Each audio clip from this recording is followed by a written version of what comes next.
ಅಥವಾ ಸತ್ತು ಹೋಗಿದೆಯಾ? ಇದನ್ನು ಸ್ಪಷ್ಟಪಡಿಸಬೇಕು. ಇಡೀ ರಾಜ್ಯದಲ್ಲಿ ಕಾನೂನು ಸುವ್ಯವಸ್ಥೆ ಸಂಪೂರ್ಣ ಹಾಳಾಗಿದೆ. ಇದಕ್ಕೆ ಇಲ್ಲಿಯ ಕಾಂಗ್ರೆಸ್ ಪಕ್ಷವೇ ನೇರ ಹೊಣೆ ಅನ್ನುವಂಥದ್ದು ನಾನು ಹೇಳ್ತಾ ಇದ್ದೀನಿ. ಒಂದು ಕಡೆ ಘೋಷಣೆ ಹಾಕ್ತಾರೆ, ದುರಂತ, ದಲಿತರನ್ನ ದುರುಪಯೋಗ ಪಡಿಸಿಕೊಳ್ಳುವಂಥ ಕೆಲ ಮುಸ್ಲಿಂ ಯುವಕರು ದಲಿತ್ ಮುಸ್ಲಿಂ ಬಾಯಿ ಬಾಯಿ ಅನ್ನುವಂಥ ಘೋಷಣೆ ಹಾಕ್ತಾ ಇದ್ದಾರೆ. ಯಾವ ಕಾರಣಕ್ಕೆ? ರಾಷ್ಟ್ರ ಕಟ್ಟಕ್ಕೋ ಅಥವಾ ಇಂತಹ ದುಷ್ಕೃತ್ಯ ಮಾಡುವುದಕ್ಕೋ ಅನ್ನುವಂಥದ್ದನ್ನ ಸ್ಪಷ್ಟಪಡಿಸಬೇಕು.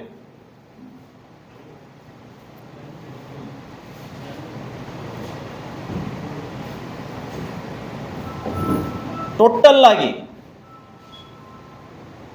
ಇಲ್ಲಿಯ ಉಸ್ತುವಾರಿ ಸಚಿವರಿರ್ಬೋದು, ಇಲ್ಲಿಯ ಕಾಂಗ್ರೆಸ್ಸಿನ ಮಂತ್ರಿಗಳಿರ್ಬೋದು, ಇಂತಹ ಕುಕೃತ್ಯಗಳನ್ನು ಖಂಡಿಸುವುದರಲ್ಲಿ ಸಂಪೂರ್ಣವಾಗಿ ವಿಫಲವಾಗಿದ್ದಾರೆ. ಯಾಕೆ ಅಂತ ಕೇಳಿದರೆ, ಅವರ ಬೇಡಿಕೆಗಳನ್ನು ಸರ್ಕಾರ ಪೂರೈಸಿಬಿಟ್ಟಿದೆ. ಹಾಗೂ ಇಲ್ಲಿಯ ಉಸ್ತುವಾರಿ ಸಚಿವರ ವಿರುದ್ಧ ಧ್ವನಿ ಎತ್ತೋಂಗಿಲ್ಲ. ಹೀಗಾಗಿ ಬಹಳ ಮೌನ ವಹಿಸಿದ್ದಾರೆ. ಇದು ಏನು ಸೂಚಿಸ್ತಾ ಇದ್ದಾರೆ ಅಂದರೆ, ಇದು ಮೂಕ ಸಮ್ಮತಿ. ಮೌನಂ ಸಮ್ಮತಿ ಲಕ್ಷಣಂ, ಬಾರಾಫ್ ಕೂನ್ ಮಾಫ್ ಕರೇಗಾ ಅನ್ನುವಂತಹ ಆಡಳಿತ ಇವತ್ತು ನಮ್ಮ ಜಿಲ್ಲೆಯಲ್ಲಿ ತಲೆ ಎತ್ತಿದೆ. ಡೈಲಾಗ್ ಹೊಡಿತಾರೆ, ಕಲಬುರಗಿ ಸೂಫಿ ಸಂತರ ನಾಡು, ಕಲಬುರಗಿ ಶರಣರ ಬೀಡು. ಇವು ಬರೀ ಬದನೆ ಶಾಸ್ತ್ರ ಹೇಳೋಕೆ, ಬದನೆಕಾಯಿ ತಿನ್ನೋಕೆ ಅನ್ನುವಂಥದ್ದು ಇವತ್ತು ನಮಗೆ ಅದರ ಅರಿವಾಗ್ತಾ ಇದೆ. ಇಂತಹ ದಬ್ಬಾಳಿಕೆ, ಗೂಂಡಾಗಿರಿ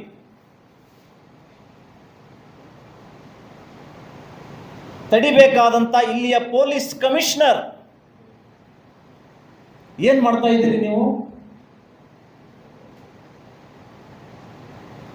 ಜನವರಿ 23 ಕಲಬುರಗಿಯಾದ್ಯಂತ ದಾಳಿ ಆಯಿತು. ಇಲ್ಲಿವರೆಗೂ ಒಂದೇ ಒಂದು FIR ದಾಖಲಾಗಲಿಲ್ಲ.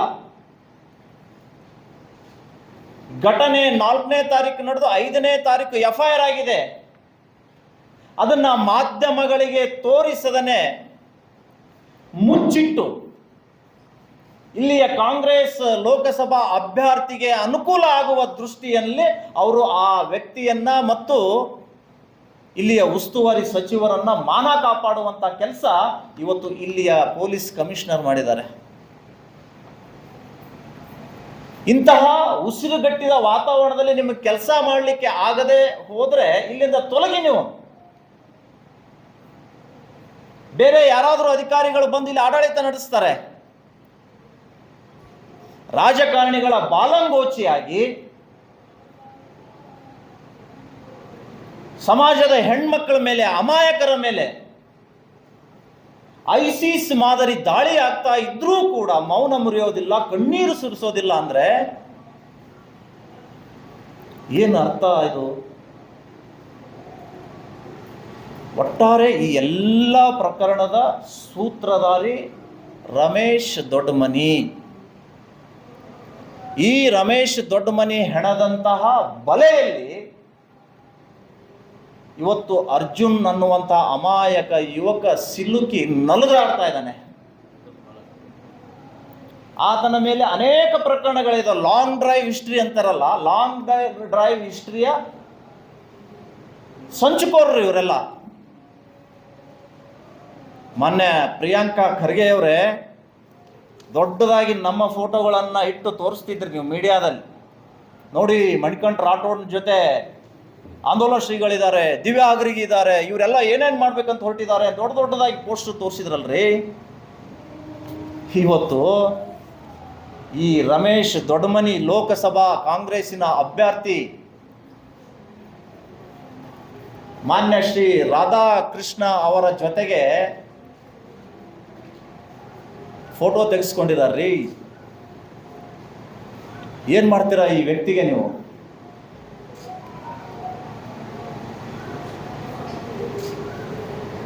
ಎರಡನೇದ್ದು, ಈ ವ್ಯಕ್ತಿ ಪ್ರಿಯಾಂಕಾ ಖರ್ಗೆ ಅವರ ಜೊತೆಗೂ ಕೂಡ ಭಾವಚಿತ್ರವನ್ನು ತೆಗೆಸಿಕೊಂಡಿದ್ದಾರೆ. ಹಾಗಾದ್ರೆ ನಾವೇನ್ ಅನ್ಬೇಕು? ನಿಮ್ಮ ಉಪದೇಶದಿಂದಲೇ ಇಂಥ ಕೃತ್ಯಗಳು ನಡೀತಾ ಇದ್ದಾವ? ನಿಮ್ಮ ಕುಮ್ಮಕ್ಕಿನಿಂದ, ನಿಮ್ಮ ಪ್ರಚೋದನೆಯಿಂದ? ಇದನ್ನ ಈ ಸಮಾಜಕ್ಕೆ, ಈ ರಾಜ್ಯಕ್ಕೆ ನಿಮ್ಮ ಅಭಿಪ್ರಾಯವನ್ನು ವ್ಯಕ್ತಪಡಿಸಬೇಕು. ಉಸ್ತುವಾರಿ ಸಚಿವರೇ, ಬಾಯಿಗೆ ಬಂದಂಗೆ ಮಾತಾಡ್ತೀರಿ ಅಂತೇಳಿ ಸರ್. ಇದು ನನಗೆ ರಮೇಶ್ ಅನ್ನೋರು 8 ವರ್ಷದಿಂದ ಪರಿಚಯ ಸರ್. ರಮೇಶ್ ದೊಡ್ಡಮನಿ ಅಂತೇಳಿ 8 ವರ್ಷದಿಂದ ಪರಿಚಯ. ಅವರು ಏನು ಬೇಕಂತ ಕೇಳಿದವಾಗ ಆಯ್ತು ಸರ್, ಒಂದು ಕಾರ್ ಸೆಟಲ್ಮೆಂಟ್ ಕಾರ್ ಇದೆ ಕೊಡ್ತೀವಂತ ಹೇಳಿದೆವು. ಹೇಳಿದ್ಮೇಲೆ ಫೋಟೋ ಹಾಕಿದೆವು, ಗಾಡಿ ಚಾಯ್ಸ್ ಮಾಡಿದ್ರು. ಅವರು ಚಾಯ್ಸ್ ಮಾಡಿದ್ಮೇಲೆ 5,000 ರೂಪಾಯಿ ಟೋಕನ್ ಅಮೌಂಟ್ ಹಾಕಿದರು.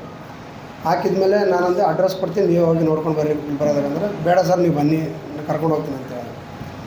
ಬಂದಮೇಲೆ ಟ್ರಯಲ್ ನೋಡಿದ್ರು, ಎಲ್ಲ ಮಾಡಿದರು. ಆಗರ್ಗಿ ಕ್ರಾಸಿಂದ ರೈಟ್ ತೊಗೊಂಡೋಗಿ ಇನಾಮದಾರ್ ಪಬ್ಲಿಕ್ ಸ್ಕೂಲ್ ಪಕ್ಕದಲ್ಲಿ ಒಂದು ಫಾರ್ಮ್ ಹೌಸ್ ಅಂತ ಅವ್ರದ್ದು, ಅಲ್ಲಿ ಕರ್ಕೊಂಡೋಗಿ ಕೇಸಿ ಒಳಗಡೆ ಕುಂದಿರಿಸಿ ದುಡ್ಡು ಕೊಡ್ತೀವಿ ಅಂತಂದು ಒಳಗಡೆ ಕರ್ಕೊಂಡೋಗಿ, ಅವಾಗೆ ಅವರು ನಾವು ಒಳಗಡೆ ಹೋದ್ಮೇಲೆ ಒಂದು 14ರಿಂದ 16 ಜನ ಬಂದ್ರಿಂದ ಬಂದು ಕೇಸಿ ಬೆಡ್ರೂಮಲ್ಲಿ ತೊಗೊಂಡೋಗಿ ಅವ್ರು 2 ಲಾಂಗು ಮತ್ತು ಅದೊಂದು ಸ್ಟನ್ ಗನ್ ಅಂತೇಳಿ ಒಂದು ಎಲೆಕ್ಟ್ರಿಕ್ ಇದು ಶಾರ್ಟ್ ಕೊಡೋದು ತೊಗೊಂಡು ಬಂದು ಕುಂದಿರಿಸಿದ್ರು. ನೀವು ಗುಲ್ಬರ್ಗದಲ್ಲಿ ಎಷ್ಟು ಬಿಸ್ನೆಸ್ ಮಾಡ್ತಾಯಿದ್ದೀರಿ ಅಂತ ನಮಗೆ ಗೊತ್ತು, ಪ್ರತಿ ತಿಂಗಳು ₹1,00,000 ಕೊಡಬೇಕು ನಮಗೆ. ಮತ್ತು ಆಮೇಲೆ ಇಲ್ಲಿಂದ ಹೋಗ್ಬೇಕಾದ್ರೆ ಒಬ್ಬೊಬ್ಬರು 10 ಲಕ್ಷ ಕೊಡಬೇಕು. ಮತ್ತು ನೀವು ತಂದಿರೋ ಗಾಡಿಗಳನ್ನ ಬಿಟ್ಟು ಹೋಗ್ಬೇಕು. ಇದನ್ನು ಎಲ್ಲಿ ಹೊರಗಡೆ ಹೇಳಪ್ಲೇ ಇಲ್ಲ. ಹೊರಗಡೆ ಹೇಳಿದ್ರೆ ನಿಮ್ಮ ಮನೇಲಿ ಬಂದು ಕೇಸಿ ಮನೆಗೆ ಬಂದು ಎತ್ಕೊಂಡು ಬಂದು ಕೆಲಸ ಮಾಡ್ತೀವಿ ಅಂತ ಹೇಳಿದರು. ಆದಮೇಲೆ ನಾವೆಲ್ಲ ಅಲ್ಲಿ ಒಪ್ಕೋಬೇಕಾಯಿತು, ನಮಗೇನು ಬೇರೆ ಆಪ್ಷನ್ ಇರಲಿಲ್ಲ.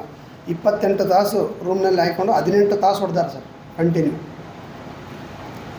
18 ತಾಸು. ಮತ್ತು ಆಮೇಲೆ ದುಡ್ಡು ಅರೇಂಜ್ ಮಾಡಿಸಿ ಒಂದು 50,000 ರೂಪಾಯಿ ನಮ್ಮ ಬೇರೆ ಬೇಕಿದ್ದವ್ರ ಅಕೌಂಟಿಂದ ಹಾಯಿಸ್ಕೊಂಡು ಅವಾಗ ಅದೇ ದುಡ್ಡನ್ನು ತೊಗೊಂಡೋಗಿ ಶಿಲ್ಪ ಬಾರ್ ಆ್ಯಂಡ್ ರೆಸ್ಟೋರೆಂಟು ಮತ್ತು ಪೆಟ್ರೋಲ್ ಪಂಪಲ್ಲಿ ಅಲ್ಲೆಲ್ಲಿ ಯೂಸ್ ಮಾಡ್ಕೊಂಡ್ರೆ ಅದು ಕೂಡ FIR ಬರೆಸಿದ್ದೀನಿ ಸರ್. ಇವಾಗ ಅದಾದಮೇಲೆ ಸಾಯಂಕಾಲ 5 ಗಂಟೆಗೆ ಪೊಲೀಸ್ ಅಟ್ಯಾಕ್ ಮಾಡಿದರು. ಅಷ್ಟಕ್ಕೆ ಮೊದಲು 7 ಗಂಟೆವರೆಗೂ ಅವ್ರು ಟೈಮ್ ಕೊಟ್ಟಿದ್ದರು, ದುಡ್ಡು ಏನಾರು ಬರಲಿಲ್ಲ ಅಂದರೆ ನಮ್ಮನ್ನ ಬೇರೆ ಜಾಗಕ್ಕೆ ಶಿಫ್ಟ್ ಮಾಡಬೇಕು ಅಂತ. ಪೊಲೀಸವರಿಗೆ ಮದ್ದು ಸಿಕ್ಕಿದೆ, ಅದು ಎಲೆಕ್ಟ್ರಿಕ್ ಗನ್ ಸಿಕ್ಕಿದೆ, ಮತ್ತು ಚನ್ಕಿ ಗಡರಿ ಎಲ್ಲ ಅಲ್ಲಿ ಜಾಗದ ಮೇಲೆ ಎಲ್ಲ ಸಿಕ್ಕವ್ರೆ ಅವ್ರಿಗೆ. ಅವ್ರು ಬಂದು ಇದು ಮಾಡ್ಕೊಂಡೋದಕ್ಕೆ ನಾವು ಉಳ್ದಂಗೆ, ಇಲ್ಲಾಂದರೆ ಇಷ್ಟೊತ್ತಿಗೆ ಏನಾಗ್ತಿತ್ತೋ ಗೊತ್ತೇ ಇರಲಿಲ್ಲ. ನಮಗೆ 28 ತಾಸು ಮನೆ ಆಚೆಗೆ ಬಿಟ್ಟಿಲ್ಲ. ಇವಾಗ ನಂದು ಇದೇನಂತ ಯಾಕಂದ್ರೆ ಮತ್ತೆ ಆಮೇಲೆ ಇವಾಗ ನಾನು ಹಾಸ್ಪಿಟಲ್ ಅಡ್ಮಿಟ್ ಆಗಿದೆ. ಆದಮೇಲೆ ಅವರೆಲ್ಲ ಹೊರಗಡೆ ಅಲ್ಲೆಲ್ಲಿ ಕೂತ್ಕೊಂಡು ಕೇಸಿ ಮೀಟಿಂಗ್ ಮಾಡ್ತಾಯಿದ್ರು, ಇವ್ನು ಹೆಂಗಾರ ಎತ್ಕೊಂಡೋಗಿ ಕೇಸಿ ಸೆಟಲ್ಮೆಂಟ್ ಮಾಡಮ್ಮಂತ. ಇವಾಗ ಈ ಥರ ಮತ್ತು ನಾನು ಇವಾಗ ಎಲ್ಲರೂ ಇರೋಲ್ಲ, ಮನೇಲಿ ಇರ್ತೀವಿ, ಓಡಾಡ್ತಿರ್ತೀವಿ, ತೊಗೊಂಡೋಗಿ ಇದೇ ದಬ್ಬಾಳಿಕೆ ಮಾಡಿ ಒಪ್ಪಿಸಿ ಮತ್ತು ಆಮೇಲೆ ಏನು ಮಾಡಿದ್ರೆ ಇದಕ್ಕೆ ಯಾರು ಜವಾಬ್ದಾರಿ ಏನು? ಅದ್ರಗೋಸ್ಕರ ನನಗೆ ಇದೇನಂತ ರಮೇಶ್ ಅನ್ನೋರು ಮೇನ್ ಇತ್ತು ಸರ್. ರಮೇಶ್ ಇನ್ನೊಂದು ವಕೀಲಿದ್ದ, ವಕೀಲು ಇದು ಕೂಡ ಸ್ಟೇಟ್ಮೆಂಟ್ ಬಂದಿಲ್ಲ ಇದರಲ್ಲಿ ನ್ಯೂಸಲ್ಲಿ. ಮೇನು ವಕೀಲ್ ಮನೆಯೇ ಅದು, ಅದರಲ್ಲಿ ವಕೀಲ್ದು ಕೂಡ ಪಾತ್ರ ಇದೆ. ಇನ್ನೂ 4 ಜನ ಸಿಕ್ಕಿಲ್ಲ. ಅದು ನಾವು 12 ಜನ ಬರ್ಸಿದ್ದೀವಿ, ನಮಗೆ ಗೊತ್ತಿರೋಂಗೆ ಅಲ್ಲಿ 7 ಜನ ಇದ್ದಾರೆ. ಅದಾದಮೇಲೆ ನಮಗೆ ಹೊರಗಡೆ ಬಂದಮೇಲೆ ಏನು ಅಪಾಯ ಆಗಬಾರ್ದು. ಈಗ ನನಗಿರೋ ನೋವಂದರೆ ಅನುಭವಿಸೋಕೆ ಆಗ್ತಾಯಿಲ್ಲ. ಪ್ರೈವೇಟ್ ಜಾಗದಲ್ಲೆಲ್ಲ ಕರೆಂಟ್ ಕೊಟ್ಟಿದ್ದಾರೆ. ಇನ್ನು ನಾನು ಇವತ್ತಿಗೂ ಇನ್ನೂ ಅಡ್ಮಿಟ್ ಆಗಿಲ್ಲ, ಯಾರು ಎಲ್ಲಿ ನಾನು ಹಾಸ್ಪಿಟಲ್ಗೆ ಹೋಗಿಲ್ಲ ಇವ್ರ ಭಯದಿಂದ. ಲಾಸ್ಟ್ ಟೈಮ್ ಇದೇ ಪೊಲೀಸ್ ಸ್ಟೇಷನ್ MLC ಮಾಡಿಸಿದವಾಗ 14 ತಾಸು ಇದ್ದೀನಿ ಹಾಸ್ಪಿಟ್ಲಲ್ಲಿ, ಆಮೇಲೆ ಮನೇಲಿದ್ದೀನಿ. ಈಗಾದರೂ ಹೊರಗಡೆ ಹೋಗ್ಬೇಕಾದ್ರೆ ಇದೇ ಭಯ ಇದೆ. ಇನ್ನು ಟ್ಯಾಬ್ಲೆಟ್ ತೊಗೊಂಡಿಲ್ಲ, ಏನು ಇಲ್ಲಿ ಹೊರಗಡೆ ನಾನು MRI ಮಾಡಿಸಿಲ್ಲ, ಏನೂ ಮಾಡಿಸಿಲ್ಲ. ಈಗ ಮುಂದಿನ ಇದು ಏನು ಮಾಡಬೇಕು ಅಂತ ನನಗೆ ಇದು ಅದೇ ಕೇಳ್ತಾ ಇದ್ದೀನಿ ಸರ್. ರಕ್ಷಣೆ ಬೇಕು. ಗೊತ್ತಿಲ್ಲ ಸರ್, ಅದು ಪೊಲೀಸ್ ಮಾಹಿತಿ. ಅದರಲ್ಲಿ ನಮಗೇನು 15 ಮಂದಿ ಹೊಡಿತಾ ಇದ್ರಲ್ಲ, ಅದರಲ್ಲೇ ಯಾರೋ ಒಬ್ಬರು ವಿಡಿಯೋ ಮಾಡಿ ಸ್ಪ್ರೆಡ್ ಮಾಡಿದ್ದಾರೆ, ಬೇರೆಯವ್ರಿಗೆ ಮಾಡಿದ್ದಾರೆ. ಅವ್ರು ಏನು ಮಾಡ್ರೆ ಪೊಲೀಸ್ ಸ್ಟೇಷನ್ ಕಳ್ಸ್ಯಾರ, ಲೊಕೇಶನ್ ಕಳ್ಸ್ಯಾರ. ಅವಾಗ ಬಂದು ಪ್ರೈವೇಟ್ ಗಾಡಿ ತೊಗೊಂಡು ಸಿವಿಲ್ದಾಗ ಬಂದು ಕೇಸಿ ಅವ್ರನ್ನ ಇದು ಮಾಡ್ಕೊಂಡಾರೆ. ಅದರಲ್ಲಿ ಒಬ್ಬ ಸಲ್ಮಾನ್ ಅಂತ ಹೋದನು. ಇನ್ನು ಉಳ್ಕಿದ 7 ಜನ ಸಿಕ್ಕಿದ್ರು ಸರ್. ಅಡ್ವೊಕೇಟ್ ಪಾರ್ಟ್ ಅದು ಮನಿನೇ ಒಂದು, ಬಟ್ ಏನಾದರೆ ಅವ್ರಿಗೆ ಸಪೋರ್ಟ್ ಅಡ್ವೊಕೇಟ್ ಹೆಸರು ಅದರೊಳಗೆ ಅದು ಸರ್. ನನಗೆ ಯಾಕಂದ್ರೆ ಅವ್ರ ಮುಂದಿನ ಟೀಮೇ ಗೊತ್ತಿಲ್ಲ. ಅದು ಮತ್ತು ಆಮೇಲೆ ಹಿಂಗೆ ಮಾಡ್ತಾರೆ ಅಂತ ಕೇಸಿ ಅವ್ರನ್ನ ಇದು ತೊಗೊಂಡೋಗಿ ಒಂದು ನ್ಯೂಸ್ ಮಾಡ್ತಾರೆ, ಎಡಿಟ್ ಮಾಡ್ತಾರೆ. ಮತ್ತು ಏನಂತಂದರೆ ಇಲ್ಲ ನಾವು BJP ಹಂಗೆ ಮಾಡಲ್ಲ, BJPಗೆ ಸಪೋರ್ಟ್ ಮಾಡಬೇಕು ನಾವು ಕೂಡ ಅಂತ. ಅದಕ್ಕೆ ಸಂಬಂಧ ಇಲ್ಲ ಸರ್. ಆ್ಯಕ್ಚುಲಿ ನನಗೆ ಟಾರ್ಗೆಟ್ ಮಾಡಿದ್ದು 10 ಲಕ್ಷ ರೂಪಾಯಿ, ಮತ್ತು ತಿಂಗಳಿಗೆ 1 ಲಕ್ಷ ರೂಪಾಯಿ. ನೀನು ಏನು ಮಾಡ್ತೋ ಏನು ಬಿಡ್ತೋ ಗೊತ್ತಿಲ್ಲ, ತಿಂಗಳಿಗೆ 1 ಲಕ್ಷ ರೂಪಾಯಿ ನಾನು ಇನ್ಕಮ್ ಕೊಡಬೇಕು. ನಾನು ಏನು ಮಾಡಿದ್ರೆ ಅವ್ರಿಗೆ ನಾನು ಎಲ್ಲ ಇನ್ಫಾರ್ಮೇಷನ್ ಕೊಡ್ಬೇಕು, ನಾನು ಇದೇ ಬಿಸ್ನೆಸ್ ಮಾಡ್ತೀನಿ. ಉದ್ದೇಶ ನನಗೆ ಗೊತ್ತಿಲ್ಲ ಸರ್, ಇದೇ ಉದ್ದೇಶ. ಇಲ್ಲ ಸರ್, ಯಾವಾಗ ಕೇಳಿಲ್ಲ, ಫಸ್ಟ್ ಟೈಮೇ. ಬಟ್ ಅವ್ರಿಗೇನು ನಾನು ಗಾಡಿ ಮಾರ್ಲತ್ತೀನಿ, ಹೈಯೆಸ್ಟು ದುಡ್ಡು ಆಗ ಅಂತ ಒಂದು ಟಾರ್ಗೆಟ್ ಮಾಡಿದೆ. 8 ವರ್ಷದಿಂದ ಪರಿಚಯ ಇದ್ದೀವಿ ಸರ್. ಸೆಟ್ಲ್ಮೆಂಟ್ ಏನಿಲ್ಲ ಸರ್, ಅವ್ರಿಗೆ ನಮ್ಗೆ ಯಾವುದು ಸೆಟ್ಲ್ಮೆಂಟ್ ಇಲ್ಲ, 1 ರೂಪಾಯಿ ನಮ್ಗೆ ಕೊಡೋದಿಲ್ಲ, ತೊಗೋದಿಲ್ಲ. ನಾನು ಅವ್ರಿಗೆ ಒಂದು ದಿವಸ ಲೇ ಅಂತ ಅವರು ಮಾತಾಡಿಲ್ಲ, ನಾನು ಮಾತಾಡಿಲ್ಲ ಅವ್ರಿಗೆ. ಹೆಂಗೆ ಈ ಥರ ಪ್ಲಾನ್ ಮಾಡ್ಯಾರ ಸರ್. ಅಂದರೆ ಇಲ್ಲಿ ಯಾರು ಚೆನ್ನಾಗಿ ದುಡಿತಾರೆ, ಇಲ್ಲಿ ಒಂದು ಫಾರ್ಮುಲಾ ಇದೆ. ಚೆನ್ನಾಗಿ ದುಡಿಯೋರು ನಮ್ಗೆ ಹಪ್ತೆ ಕೊಡಬೇಕು ನಮ್ಮ ಗ್ಯಾಂಗಿಗೆ. ಇಲ್ಲದೆ ಹೋದರೆ ನಿಮ್ಮ ದಂಧ ನಡೆಯೋಂಗಿಲ್ಲ.